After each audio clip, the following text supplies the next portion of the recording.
Nga 24 baza raketore, nga ditur vetëm 2 baza raketore. Lëshues të raket, gjithë lëshues të raketave. Baza lëshuesish raket. Atëherë, të gjithë lëshues të raketat që janë goditur, doli që ishin qenë të gjitha falso decoy që quhen, dhe Irani kishte luajtur këtë. Pra, nuk ishin qenë real lëshuesit. Tashmë vim te numri te sasia raketave që Izraeli mund përdori. Izraeli aktualisht ka 2 bateri THAAD, pra kishte një. Dje, Amerika ka quar edhe një bateri THAAD e ka hequr nga baza Al Udeidit, që kishte në Al Udeid të Katarit, dhe e ka quar Izraeli dje. Një bateri THAAD ka 36 raketa. Një bateri THAAD. Në këto 3 ditë, bateria THAAD ka harxuar 8 raketa, ajo që ka qenë. Po.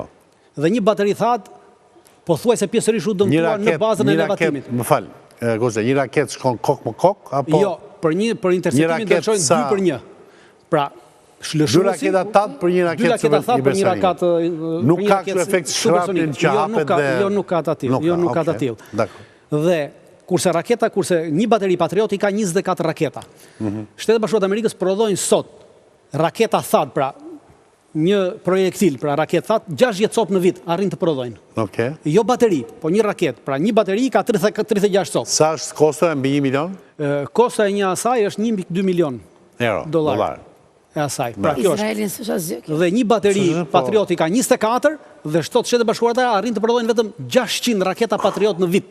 Dhe këto i duan për hesabet e tyre, një pjesë madhe për luftën. Pire ka ta që këto patriotët sanë ma brillante se shkanë qenë dikur. Ne po flasim për çka ka, nuk po flasim për atë që prodhohet, pra kjo është sasia që prodhohet. Kurse për sa i përket vrasjes së Khameneit, pra Izraeli e ka konceptuar Irani si me qenë një organizat, se si me qenë një shtet. Pra bëri të njëjtën veprim që bëri ndaj Hamasit dhe ndaj Hezbollahut. Organizatat vërtet ekzistojnë në mënyrë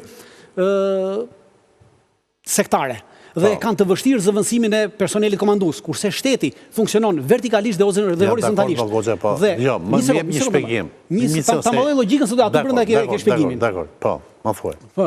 Dhe eliminimi i këtyre komandantëve, pas 3 orësh pasi u vërtetua, pra u morë saktë që këta ishin vrarë, Irani i zëvendësoi me njëherë komandantët dhe ata filluan një kundërpërgjigje më të fortë se 2 kundërpërgjigjet e para. Pra tregoi që eliminimi i rrjetit komandues nuk e ndikon veprimtarinë e një shteti.